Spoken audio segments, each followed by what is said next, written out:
Finally guys আবারও হাজির হলাম ইনফিনিক্সের নতুন একটি স্মার্টফোন ইনফিনিক্স হট 50 নিয়ে। কারণ এই স্মার্টফোনটি যে প্রাইস রেঞ্জে কিন্তু বাজারে এসেছে সেই প্রাইস রেঞ্জে কিন্তু আপনি পেয়ে যাচ্ছেন সনির IMX এর ক্যামেরা সেন্সর, মিডিয়াটেক ডায়মন্ডসিটি 6000 মতন একটি chipset, then slim in design, সব মিলিয়ে অবশ্য মনে হবে যে স্মার্টফোনটি খুবই দুর্দান্ত একটা ফ্ল্যাগশিপ লেভেলের। মূলত আজকের ভিডিওতে আমরা এই স্মার্টফোনটির স্পেসিফিকেশন, এই স্মার্টফোনটির প্রাইস, ক্যামেরা ইত্যাদি সম্পর্কে আপনাদেরকে জানাবো। তাই আর দেরি না করে শুরু করা যাক এই ইন্টারেস্টিং ভিডিওটা। ফার্স্ট অফ অল স্মার্টফোনটার ডিজাইনটা খুব বেশি আই ক্যাচিং বলতে পারেন। ফার্স্ট অফ অল অন্যান্য স্মার্টফোনগুলোতে আমরা ক্যামেরা যেভাবে দেখি, আপনি সার্কেল বলুন, স্কয়ার বলুন, সেক্ষেত্রে এখানে কিন্তু আপনার একটু ভিন্নতা দেওয়ার চেষ্টা করেছে। ইভেন স্মার্টফোনটি যখন আপনি হাতে নেবেন এটা কিন্তু খুবই স্লিম মনে হবে। ওভারঅল স্মার্টফোনটা লুক আমি তেমন প্রিমিয়ামও বলবো না, আবার তেমন চিপ রেটও বলবো না, তার মাঝামাঝিই বলবো। আর এর মধ্যে কিন্তু স্মার্টফোনটা একটা ভেগান লেদার অপশনও কিন্তু অ্যাভেলেবেল রয়েছে। আর এই স্মার্টফোনগুলো কি কি কালার ব্যান্ডে অ্যাভেলেবেল থাকছে সেটা অবশ্যই স্ক্রিনেও দেখতে পাচ্ছেন। অল ওভার স্মার্টফোনটি ফার্স্ট লুক দেখে কেউ বলতে পারবে না যে এটা একটা আপনার বাজেট সেগমেন্টের ফোন। লুকটা আদারওয়াইজ তারা প্রিমিয়াম করেছে সেটা মানতে হবে। তবে স্মার্টফোনটি আপনার প্রিমিয়াম ম্যাটেরিয়াল তৈরি, তবে হ্যাঁ স্মার্টফোনটি আপনি ব্যাগ বলুন অথবা ফ্রেম বলুন উভয় ক্ষেত্রে কিন্তু প্লাস্টিক ব্যবহার করা হয়েছে। তবে স্মার্টফোনটির ওজন 185 গ্রাম আর থিকনেস কিন্তু 7.8 মিলিমিটার হওয়ায়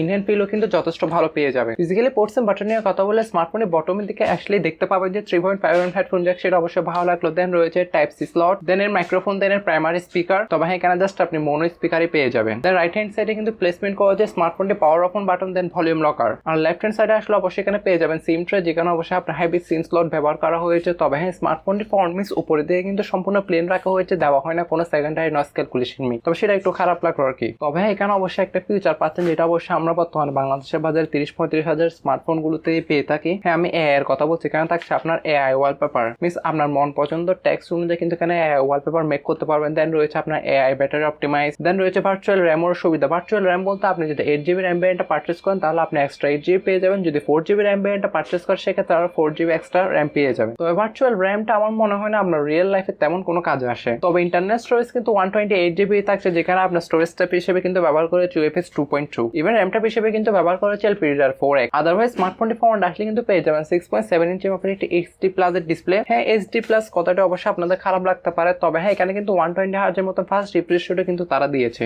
ডিসপ্লেটি একটি পাঞ্চল কাটআউটের সাথে আসে, যেটা অবশ্যই ভালো লাগলো, কারণ বেসিক্যালি এই প্রাইস পয়েন্টে কিন্তু অন্যান্য স্মার্টফোন যেগুলো লঞ্চ হয় তারা কিন্তু কারণ নচ ডিসপ্লে দিয়ে দেয়। আর এই পাঞ্চলটিতে আপনি কিন্তু ইমপ্রেসিভ ডাইনামিক পোর্ট পেয়ে যাবেন, যেখানে অবশ্যই কিছু অ্যানিমেশন থাকছে, ধরুন আমরা নোটিফিকেশন আসলে আর মোবাইল চার্জিং এ দিলে। তবে হ্যাঁ স্মার্টফোনটির নিজের চিনটা একটু আমার কাছে একটু মোটা লেগেছে বলতে পারেন। তবে ডিসপ্লে চিন এবং বেজেল অল ওভার আমি ঠিকঠাকই বলবো। আপনার বাজেট হিসেবে এর থেকে বেশি কিছু আসলে এক্সপেকটেশন করা যায় না। দেন পিক ব্রাইটনেসের যে ব্যাপারটা এই প্রাইস রেঞ্জে যেটা আমরা মূলত পেয়ে থাকি আর কি 500 নিট। হ্যাঁ স্মার্টফোনটির ইউআইতে আপনি কিছু থার্ড পার্টি অ্যাপ দেখতে পারবেন, যেগুলো চাইলে কিন্তু আপনি আনইনস্টল করে দিতে পারেন। আর স্মার্টফোনটি কিন্তু রান করবে আপনার XOS 14 যার ব্যাকএন্ডে কিন্তু থাকছে আপনার Android 14। তবে মেজর কোনো আপডেট নিয়ে এখনো আমি কোনো ডিটেলস পাই না। তবে হ্যাঁ 2 বছরের কিন্তু সিকিউরিটি আপডেটটা পেয়ে যাবেন। আদারওয়াইজ এর ইউআইটাও কিন্তু যথেষ্ট লাইটও বলতে পারেন, অন্য কথায় মোটামুটি ক্লিন একটা ইউআই বলবো। আদারওয়াইজ পারফরমেন্স নিয়ে কথা বললে বেশ জনপ্রিয় একটি চিপসেট। হ্যাঁ আমি কথা বলছি মিডিয়াটেক ডায়মন্ডসিটি 6300, যেটা অবশ্যই 6nm বেসড একটি প্রসেসর। আর যার অন্তত স্কোর কিন্তু অলমোস্ট 4,20,000 প্লাস। চিপসেটটি রাখা আপনি ডে টু ডে মাল্টিটাস্কিং গুলো মোটামুটি ভালোভাবে হ্যান্ড ওভার করতে পারেন। আর পাবজির মতন গেম কিন্তু আপনি টাইনা টুনা 40 FPS রেখে প্লে করতে পারবেন। অল ওভার আপনি যদি গেমিং বলেন তাহলে সেক্ষেত্রে আমি ডিসেন্টই বলবো। ইভেন হ্যাঁ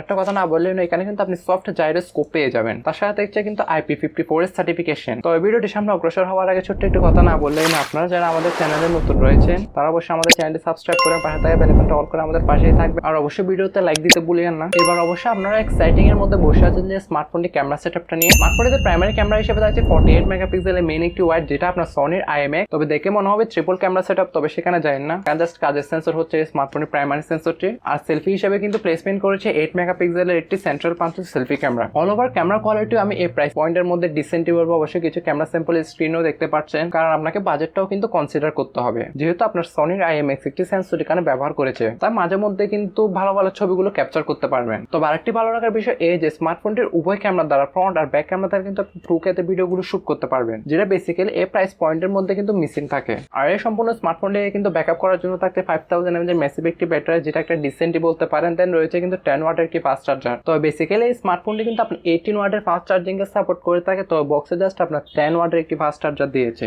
মাল্টিমিডিয়ার কথা বলে সেক্ষেত্রে মোটামুটি ভালো একটি রেজাল্ট পেয়ে যাবেন। মোনো স্পিকার ব্যবহার সত্ত্বেও কিন্তু বলতে পারেন যে এটা খুবই লাউড। আদারওয়াইজ প্রাইসিং সম্পর্কে একটু ধারণা দিয়ে দিই, স্মার্টফোনটির প্রাইস কিন্তু ইন্ডিয়াতে রাখা হয়েছে আপনার 9 কিংবা 10,000 রুপির কাছাকাছি, মিনস যেটা বেস ভেরিয়েন্ট রয়েছে, যেটা অবশ্যই আমাদের বাংলা টাকা কনভার্ট করলে অলমোস্ট 13 কিংবা 14,000 টাকাতে গিয়ে দাঁড়ায়। তবে অল ওভার এই স্মার্টফোনটি আপনাদের কেমন লেগেছে তা অবশ্যই আমাকে কমেন্ট করে জানাতে ভুলবেন না। তবে হ্যাঁ বলতে পারেন যে রেঞ্জে আপনার যে ইনফিনিক্স রয়েছে তাদের বেশ কিছু সিরিজ রয়েছে, যেমন ধরতে পারেন ইনফিনিক্সের স্মার্ট সিরিজ রয়েছে, দেন hot series, then note series, দেন তাদের রিসেন্টলি কিন্তু জিটি সিরিজও কিন্তু লঞ্চ হয়েছে, দেন আরেকটি জিরো সিরিজও কিন্তু তাদের রয়েছে অলরেডি। হ্যাঁ, তারা বিভিন্ন সেগমেন্টের মধ্যে কিন্তু বিভিন্ন স্মার্টফোন লঞ্চ করে থাকে। তো অল ওভার এই স্মার্টফোনটা আপনাদের কেমন লেগেছে তা অবশ্যই আমাকে কমেন্টে জানাতে ভুলবেন না। দেখা হচ্ছে নতুন কোনো একটি ভিডিওতে, ততক্ষণ পর্যন্ত সব ভালো থাকবেন, সুস্থ থাকবেন, টেক কেয়ার, আল্লাহ হাফেজ, আসসালামু আলাইকুম।